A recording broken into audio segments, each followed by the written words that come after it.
ओम शांति। आज 26 फरवरी 2025 के साकार मधुर महावाक्य हैं मधुबन से। आज मीठे बाप दादाजी ने कहा, मीठे बच्चे, तुम्हें अपार खुशी होनी चाहिए कि हम अभी पुराना कपड़ा छोड़ घर जाएंगे, फिर नया कपड़ा नई दुनिया में लेंगे। कपड़ा अर्थात ये पुराना शरीर छोड़कर अब हम अपने घर जाएंगे। अशरीरी आए थे और अब अशरीरी अपने घर जाना है। और फिर नई दुनिया में सत्युग में लेंगे हम सतो प्रधान शरीर, एकदम नया वस्त्र। प्रश्न है, ड्रामा का कौन सा राज अति सूक्ष्म समझने का है? उत्तर है, ये ड्रामा जो मिसल चलता रहता है, टिक टिक होती रहती है, जिसकी जो एक्ट चली वो फिर हूबहू 5000 वर्ष के बाद रिपीट होगी। ये राज बहुत सूक्ष्म समझने का है।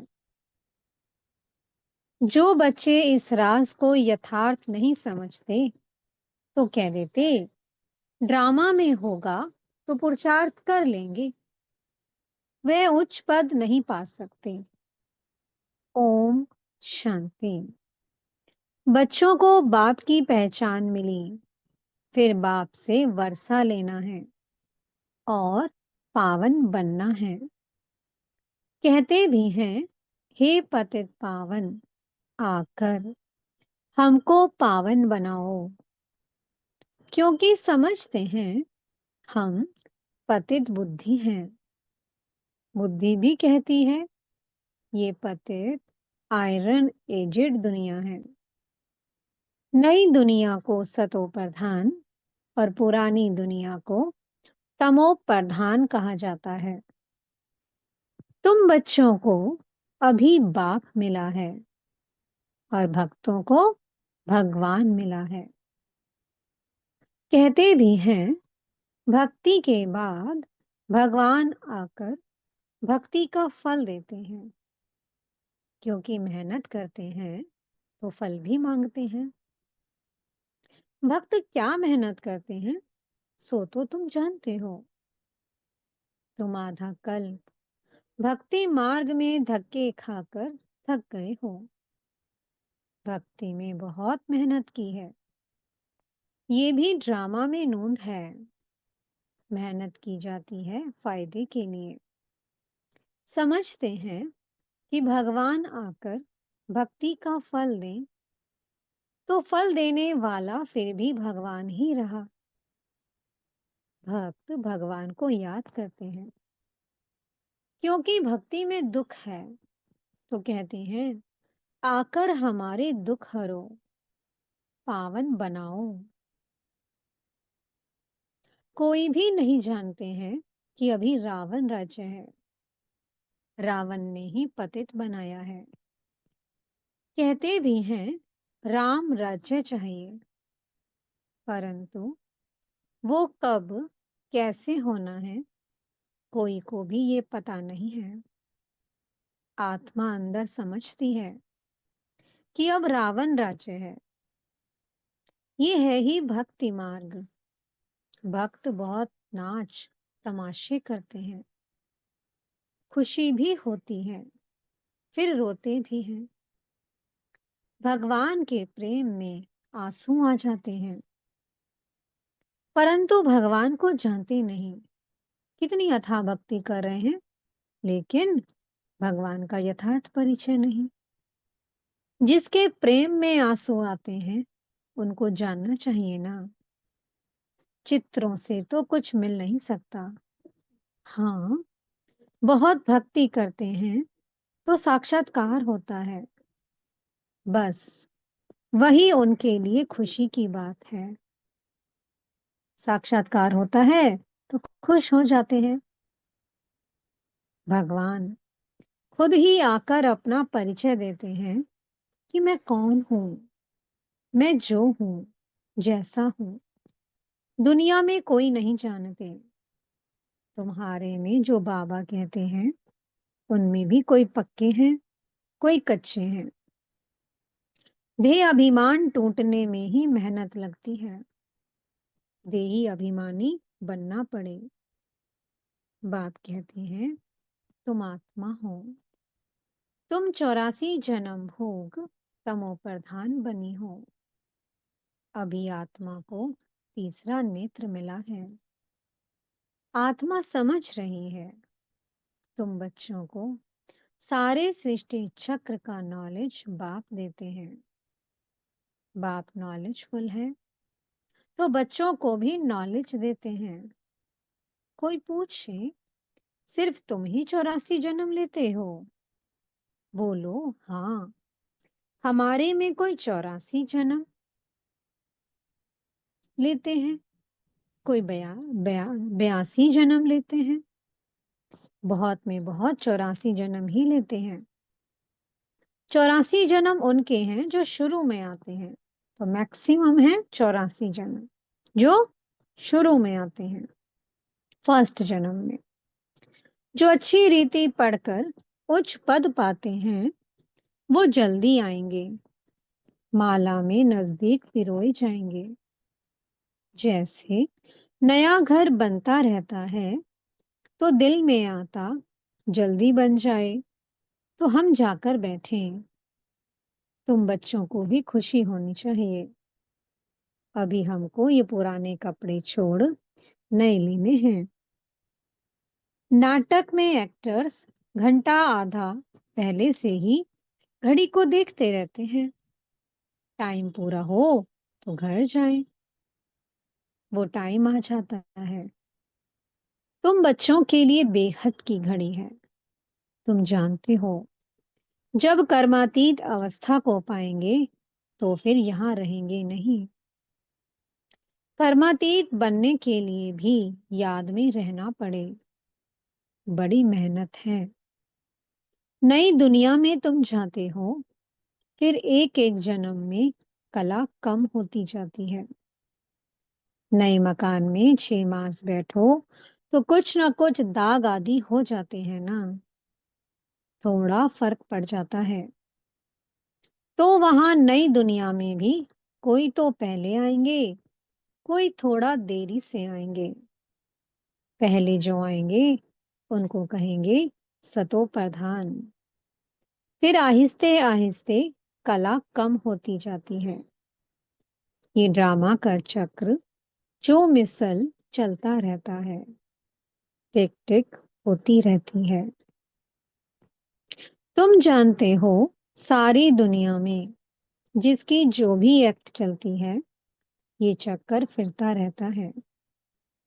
ये बड़ी सूक्ष्म बातें हैं समझने की।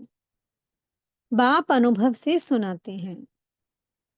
तुम जानते हो, ये पढ़ाई फिर 5000 वर्ष बाद रिपीट होगी। ये बना बनाया खेल है। इस चक्र का किसको पता नहीं है। इसका क्रिएटर, डायरेक्टर, मुख्य एक्टर कौन है, कुछ भी नहीं जानते। अभी तुम बच्चों को पता है। हम 84 जन्म भोग अब वापस जाते हैं। हम आत्मा हैं। देही अभिमानी बने तब खुशी का पारा चढ़े। वो है हद का नाटक और ये है बेहद का। बाबा हम आत्माओं को पढ़ा रहे हैं। ये नहीं बताएंगे कि फलाने समय ये होगा। बाबा से कोई भी बात पूछते हैं तो कहते हैं, ड्रामा में जो कुछ बताने का है वो बता देते हैं। ड्रामा अनुसार जो उत्तर मिलना था सो मिल गया, बस उस पर चल पड़ना है। ड्रामा बिगर बाप कुछ भी नहीं कर सकते हैं। कई बच्चे कहते हैं, ड्रामा में होगा तो पुरुषार्थ कर लेंगे। वो कभी उच्च पद पा नहीं सकते। बाप कहते हैं, पुरुषार्थ तुमको करना है। ड्रामा तुमको पुरुषार्थ कराता है। कल पहले मुनाफिक, जिसने जितना ऊंचा पुरुषार्थ किया है वो आत्मा उतना ही पुरुषार्थ करेगी। कोई ड्रामा पर ठहर जाते हैं कि जो ड्रामा में होगा तो समझा जाता है इनकी तकदीर में नहीं है। अब तुमको स्मृति आई है, हम आत्मा हैं। हम ये पार्ट बजाने आए हैं। आत्मा भी अविनाशी है, पार्ट भी अविनाशी है। 84 जन्मों का पार्ट आत्मा में नूंधा हुआ है। फिर वही पार्ट बजाएंगे। इसको कहा जाता है कुदरत। कुदरत का और क्या विस्तार करेंगे। अब मुख्य बात है, पावन जरूर बनना है। यही फिक्रात है। कर्म करते हुए बाप की याद में रहना है। तुम एक माशूक के आशिक होना। एक माशूक को सब आशिक याद करते हैं। वह माशूक कहते हैं, अब मुझे याद करो। मैं तुमको पावन बनाने आया हूँ। तुम मुझे ही पतित पावन कहते हो। फिर मुझे भूलकर गंगा को क्यों पतित पावनी कहते हो। अभी तुमने समझा है तो वह सब छोड़ दिया है। तुम समझते हो बाप ही पतित पावन है। अब पतित पावन श्री कृष्ण को समझ कभी याद नहीं करेंगे। तो पतित पावन है हमारे शिव बाबा। परंतु भगवान कैसे आते हैं ये कोई नहीं जानते। श्री कृष्ण की आत्मा जो सतयुग में थी वो अनेक रूप धारण करते करते अभी तमो प्रधान बनी है, फिर सतो प्रधान बनती है। शास्त्रों में ये भूल कर दी है। ये भी भूल जब हो तब तो हम आकर अभूल बनाए ना। ये भूलें भी ड्रामा में हैं, फिर भी होंगी। अब तुमको समझाया है। शिव भगवानुवाच। भगवान कहते भी शिव को हैं। भगवान तो एक ही होता है। सब भक्तों को फल देने वाला एक भगवान। उनको कोई भी जान नहीं सकते। आत्मा कहती है, ओ गॉड फादर। वो लौकिक फादर तो यहाँ हैं, फिर भी उस बाप को याद करते हैं। तो आत्मा के दो फादर हो जाते हैं। भक्ति मार्ग में उस फादर को याद करते रहते हैं। आत्मा तो है ही। इतनी सब आत्माओं को अपना अपना पार्ट मिला हुआ है। एक शरीर छोड़ के दूसरा ले पार्ट बजाना होता है। ये सब बातें बाप ही समझाते हैं। कहते भी हैं, हम यहाँ पार्ट बजाने आए हैं। ये एक मांडवा है। उनमें ये चांद सितारे आदि सब बत्तियां हैं। इन सूर्य चांद सितारों को मनुष्य देवता कह देते हैं, क्योंकि ये बहुत अच्छा काम करते हैं। रिमझिम करते हैं। किसको तकलीफ नहीं देते हैं, सबको सुख देते हैं। बहुत काम करते हैं, इसलिए उनको देवता कह देते हैं। अच्छा काम करने वाले को कहते हैं ना, ये तो जैसे देवता है।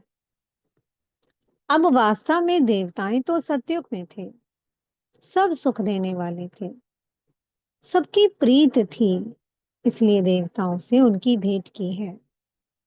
देवताओं के गुण भी गाए जाते हैं। उन्हों के आगे जाकर गाते हैं, हम निर्गुण हारे में कोई गुण नहीं। आप ही तरस परोई। आपको तो तरस पड़ता होगा। बाप कहते हैं तरस पड़ा है, तब तो फिर से आया हूं तुमको गुणवान बनाने। तुम पूज्य थे, अब पुजारी बने हो, फिर पूज्य बनो। हमसों का अर्थ भी तुमको समझाया है। मनुष्य तो कह देते, आत्मा सो परमात्मा, परमात्मा सो आत्मा। बाप कहते हैं ये रॉन्ग है। तुम आत्मा निराकार थी। फिर सो देवता, क्षत्रिय, वैश्य, शूद्र बनी। अभी सो ब्राह्मण वर्ण में आई हो। आत्मा पहले सतो प्रधान, सतो, रजो, तमो में आती है। अभी तुम बच्चे समझते हो ये नॉलेज बाबा कल्प कल्प संगम युग पर हमको आकर देते हैं।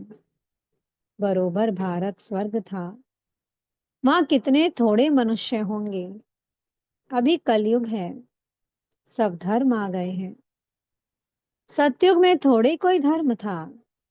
वहां होता ही है एक धर्म, बाकी सब आत्माएं चली जाती हैं। तुम जानते हो अभी इस पुरानी दुनिया का विनाश सामने खड़ा है। बाप राजयोग सिखला रहे हैं। कोई भी आए, बोलो कि ये बेहद की घड़ी है। बाप ने दिव्य दृष्टि दे ये घड़ी बनवाई है। जैसे वो घड़ी तुम घड़ी घड़ी देखते हो, अब ये बेहद की घड़ी याद पड़ती है। बाप ब्रह्मा द्वारा एक धर्म की स्थापना और शंकर द्वारा आसुरी दुनिया का विनाश कराते हैं। बुद्धि भी कहती है चक्कर फिरना जरूर है। कलयुग के बाद सतयुग आएगा। अभी मनुष्य भी बहुत हैं, उपद्रव भी बहुत होते रहते हैं। मूसल भी वही हैं। शास्त्रों में तो कितनी कथाएं बना दी हैं। बाप आकर वेदों शास्त्रों का सार समझाते हैं। मुख्य धर्म भी चार हैं। ये ब्राह्मण धर्म है पांचवा। सबसे ऊंच ते ऊंच ये है छोटा धर्म। सबसे ऊंचा धर्म है ये ब्राह्मण धर्म। यज्ञ की संभाल करने वाले ब्राह्मण हैं। ये ज्ञान यज्ञ है। उपद्रव को मिटाने के लिए यज्ञ रचते हैं। वो समझते हैं कि ये लड़ाई आदि ना लगे। अरे लड़ाई नहीं लगेगी तो सत्युग कैसे आएगा। इतने सब मनुष्य कहाँ जाएंगे। हम सब आत्माओं को ले जाते हैं तो जरूर शरीर यहाँ छोड़ना पड़े। तुम पुकारते भी हो हे बाबा, आकर हमको पतित से पावन बनाओ। बाप कहते हैं हमको जरूर पुरानी दुनिया का विनाश कराना होगा। पावन दुनिया है ही सत्युग। सबको मुक्ति धाम ले जाता हूँ। सब काल को तो बुलाते हैं ना। ये नहीं समझते हैं कि हम तो कालों के काल को बुलाते हैं। बाप कहते हैं ये भी ड्रामा में नोंद है। आत्माओं को छीछी दुनिया से निकाल। ये तो अच्छी बात है ना। तुमको मुक्ति में जाकर फिर जीवन मुक्ति में आना है, फिर जीवन बंध में। इतने सब सतयुग में तो नहीं आएंगे, फिर नंबरवार आएंगे। इसलिए अब शांति धाम और सुख धाम को याद करो। पिछाड़ी में जो आते हैं उन्हों का तो पाठ ही थोड़ा है। पहले जरूर वो सुख पाएंगे। जो भी आत्मा आती है पहले परम धाम से, वो पहले पहले सुख ही पाती है। इसलिए बाबा कहते हैं पहले जरूर वो सुख पाएंगे। तुम्हारा पाठ सबसे ऊंच है। तुम बहुत सुख पाते हो। धर्म स्थापक तो सिर्फ धर्म की स्थापना करते, किसी को लिबरेट नहीं करते हैं। बाप तो भारत में आकर सबको ज्ञान देते हैं। वही सबका पतित पावन है, सबको लिबरेट करते हैं। और धर्म स्थापक कोई सदगति करने नहीं आते, वो आते हैं धर्म स्थापन करने। वो कोई शांति धाम सुख धाम में नहीं ले जाते। सबको शांति धाम सुख धाम में बाप ही ले जाते हैं। जो दुख से छुड़ाए सुख देते हैं, उनके ही तीर्थ होते हैं। मनुष्य समझते नहीं, वास्तव में सच्चा तीर्थ तो एक बाबा का ही है। महिमा भी एक की ही है। सब उनको पुकारते हैं हे लिबरेटर आओ। भारत ही सच्चा तीर्थ है। जहाँ बाप आकर सबको मुक्ति, जीवन मुक्ति देते हैं। तो तुम फिर भक्ति मार्ग में उनके बड़े-बड़े मंदिर बनाते हो, हीरे ज्वारों के मंदिर बनाते हो। सोमनाथ का मंदिर कितना खूबसूरत बनाते हैं। और अभी देखो, बाबा कहाँ बैठे हैं? पतित शरीर में, पतित दुनिया में। तुम ही पहचानते हो, तुम बाबा के मददगार बनते हो। औरों को रास्ता बताने में जो मदद करेगा, उनको उच्च पद मिलेगा। ये तो कायदा है। बाप कहते हैं मेहनत करो, बहुतों को रास्ता बताओ कि बाप हर वर्षे को याद करो। 84 का चक्कर तो सामने है। ये है जैसे अंधों के आगे आईना। ये ड्रामा हूबहू रिपीट होता है। फिर भी मुझे कोई नहीं जानेगा। ऐसे नहीं कि मेरा मंदिर लूटते हैं तो मैं कुछ करूं। ड्रामा में लूटने का ही है, फिर भी लूट ले जाएंगे। मुझे बुलाते ही हैं, पतित से पावन बनाओ। तो मैं आकर तुम बच्चों को पढ़ाता हूँ। ड्रामा में विनाश की भी नोंद है, सो फिर भी होगा। मैं कोई फूंक नहीं देता हूँ कि विनाश हो जाए। ये मूसल आदि बने हैं, ये भी ड्रामा में नोंद है। मैं भी ड्रामा के बंधन में बांधा हुआ हूँ। मेरा पाठ सबसे बड़ा है, सृष्टि को बदलना, पतित से पावन बनाना। अब समर्थ कौन, मैं या ड्रामा? रावण को भी ड्रामा अनुसार आना ही है। जो नॉलेज मेरे में है वो आकर देता हूँ। तुम शिव बाबा की सेना हो, रावण पर जीत पाते हो। बाप कहते हैं सेंटर्स खोलते रहो, मैं आता हूँ पढ़ाने। मैं कुछ लेता नहीं हूँ, पैसे जो कुछ हैं वो इसमें सफल करो। ऐसे भी नहीं सब खलास कर भूख मरो। भूख कोई मर नहीं सकता, बाबा ने सब कुछ दिया, फिर भूख मरते हैं क्या? तुम भूखे मरते हो क्या? शिव बाबा का भंडारा है। आजकल तो दुनिया में देखो कितने मनुष्य भूख मरते रहते हैं। अभी तुम बच्चों को तो बाप से पूरा वर्षा लेने का पुरुषार्थ करना है। ये है रूहानी नेचर क्योर। बिल्कुल सिंपल बात, सिर्फ मुख से कहते हैं, मन मना भाव आत्मा को क्योर करते हैं। इसलिए बाप को अविनाशी सर्जन भी कहते हैं। कैसा अच्छा ऑपरेशन सिखलाते हैं। मुझे याद करो तो तुम्हारे सब दुख दूर हो जाएंगे, चक्रवर्ती राजा बन जाएंगे। इन कांटों के जंगल में रहते हुए ऐसे समझो कि हम फूलों के बगीचे में जा रहे हैं, घर जा रहे हैं। एक दो को याद दिलाते रहो। अल्लाह को याद करो तो बेबादशाही मिल जाएगी। अच्छा, मीठे मीठे से की लदे बच्चों प्रति माता पिता बाप दादा का याद प्यार और गुड मॉर्निंग। रूहानी बाप की रूहानी बच्चों को नमस्ते।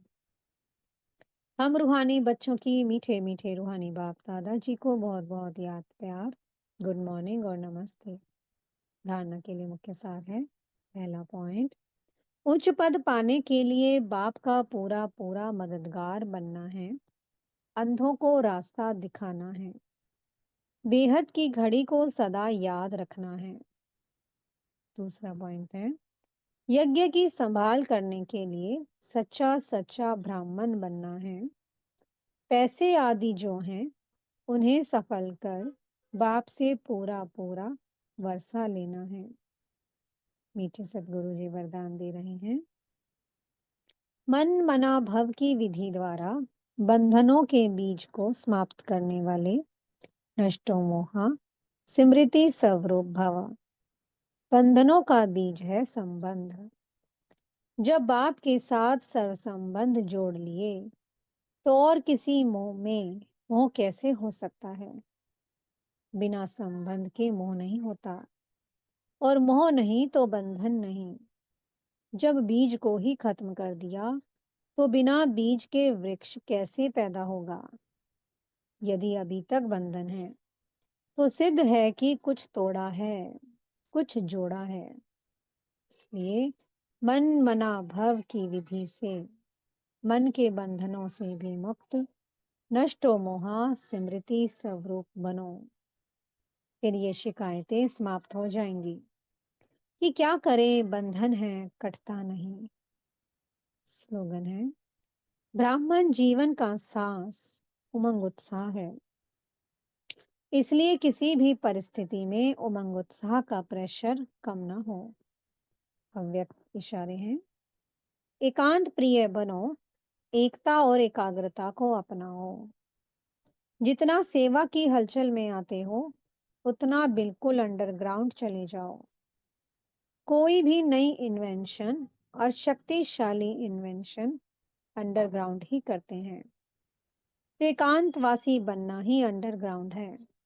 जो भी समय मिले, इकट्ठा 1 घंटा, आधा घंटा समय नहीं मिलेगा, लेकिन बीच में 5 मिनट भी मिले, तो सागर के तले में चले जाओ।